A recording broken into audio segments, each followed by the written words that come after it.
We have our Enduro reporter, of course, Dave Robbins with us. Dave, welcome to MXTV, mate. Thanks for having me, Brendan. Had much problem with spark plugs in your day?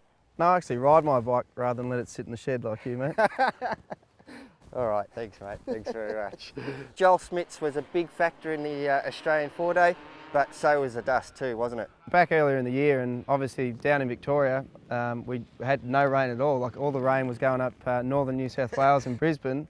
Yeah. Those guys were riding mud leading up to it, but yeah, we were just so dusty and dry down here. Certainly was, and we had a lot of international flavour as well. Yep. I think Antonio Mio, yep. out there on the Husqvarna 125 nonetheless as well. I think, what was it, a 140? I think it was bought out, yeah, it was apparently bought out to like a 144cc and didn't sound as high pitched as a normal 125, so it definitely had something into it, yeah. Yeah, let me tell you, everybody I spoke to that went and saw the Australian 4-day were just raving about how he just had that thing pinned everywhere. Well, his corner speed was unbelievable, and if he didn't crash so much, he probably would have featured a little bit higher in the result. And of course, Joel Smits, the four-time world motocross rider, coming out riding for BMW. That's caused quite a bit of a stir with everybody out there. How did you find his riding?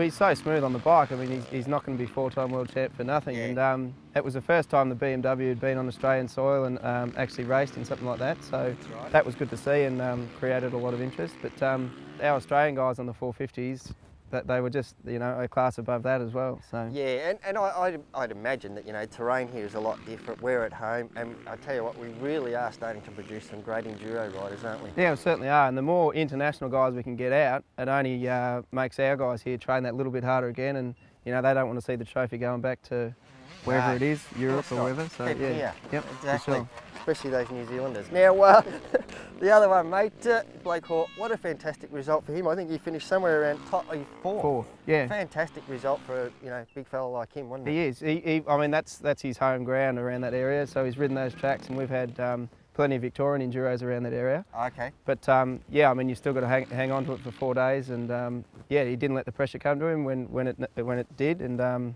yeah, he rode very well. And of course, GHR Honda rider Peter Boyle, fantastic job by him coming in fifth. Yeah, he did. On the 250, he won the 250 class pretty easily, I think, and no one could believe how laid back he was. Some of the guys at the controls, he'd rock up and he'd have to take his Walkman out of his, sort of iPod thing out. And, so he could listen to it. Yeah, he was just cruising along and just enjoyed it for 4 days and obviously won the class. Not a bad effort, does it? Go out and just have a trail ride and come back with a trophy. That's it, not bad at all. Not too bad. Now, and of course, the old man of the sport, Kirk Hutton, he a fantastic job for him as well, just behind Joel Smits. He's got to be happy with that. I think he's pretty wrapped, yeah. The last couple of years, Kirk's gone down to the 125 class, or not gone down, but has ridden the 125 class. Yep. And this year, stepped up a little bit to the 250, and yeah, cleaned up pretty easy, I think. So yeah. And what do you got to say about Ben Grabham as well? Any inside guy? Because I know he was trying really hard this year, but he did finish a little bit further down the tail down there, didn't he? Yeah, it's just with those tests. I mean, the way the conditions were, everything chewed out pretty badly, I think, and you could get a clean run through them, or you didn't. It was that dusty, and if you did catch riders, or you could throw it away pretty easily. So. I mean, everyone did well to hang on to it, but Hollis just seemed to do it a little bit better than everyone else. He certainly did. Now, what was your highlight for the 4 days? Was there any one particular test? Because I know they were running tests forwards and backwards, weren't they? Yeah, they were. Like in the morning, you'd ride out and then do your trail sections, and then in the afternoon, you'd do the test in reverse. But I was down there and it didn't look all that exciting really, because we've just one dusty rut all the way around it pretty much. But I mean, everyone had to ride it, and it's the same for everyone. But yeah, that's right. Yeah. That's what Enduro's all about, mate. It's not motocross groomed, beautiful tracks, good riding. Yeah. It's a bit of a shame because that area is normally beautiful and green, but just the way it was, that you couldn't do anything about it. Yeah, the dry weather really sort of hampered it a bit, and as you said, there's not much. Now, the final motocross of the day, obviously, it's a big crowd drawer. Yep. Every year we have the Australian 4-day Enduro. It draws a lot of crowd.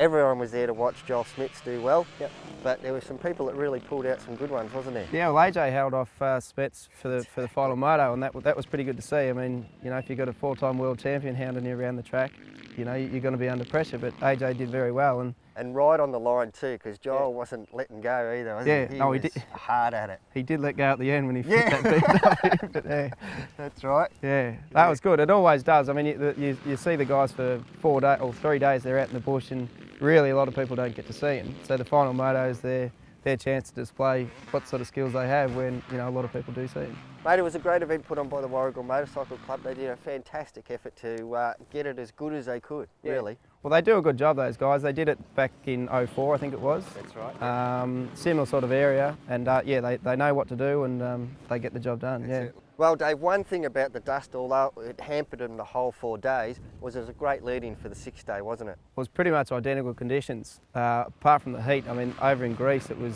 37, 35 some days, but if you look at some of the photos, exactly the same as what the 4-day was. Yeah, just so, dust everywhere. yeah, the guys that learned how to ride the dust and everything back here obviously did well over at the 6th day. Now, we did say some of the Aussies did quite well, so we caught up with a couple of them straight after the final moto to see what they had to say. Felt alright coming into the race, and then obviously on day one I crushed my foot and lost a fair bit of time in a special test, but I pushed on, got my foot in my boot each day, and the actual race has been going okay since then, pretty consistent. I didn't really achieve the goals I wanted to. I was hoping for a top 5 in class. I was just off that, but outright I would have liked to be a bit higher, but you know, 14th probably isn't too bad with the field we had, so yeah, just try and carry it on into the Nationals and hopefully pick up a bit of speed and get towards the front. Yeah, well, it actually turned into a 1-day again this year. It was very much my fault this year, though. I drowned my bike in a river.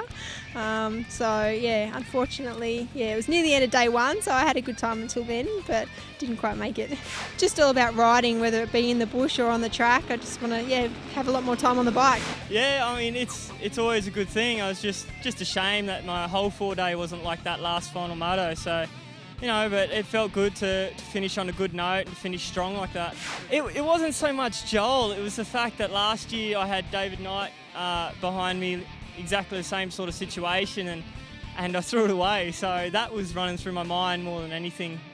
But, you know, when Joel Smith's 5 times world motocross champion, so he knows how to ride, he knows how to push, and he was... For me, he gave me a lot of respect by not trying to take me out or do a move on me. He was trying to find the line, but it was very one line out there, so it worked to my advantage. I had an awesome run. The final moto wasn't what I planned. I don't think anyone could plan for it. It was, you know, obviously really dusty, and I had a little fall at the start, and I didn't get the best of starts either. And I had a really good buffer for outright, and on AJ. So I just sat back a bit, took my time. It gives me a good confidence boost, and I sort of come here. I knew I could win, but you know, 4 days is a long time, so you don't really know till the end you get the checkered flag of the final moto. So it's going to be good. AJ rode really good just then, so he's going to be hard to beat the rest of the year, and it's going to be a really good year.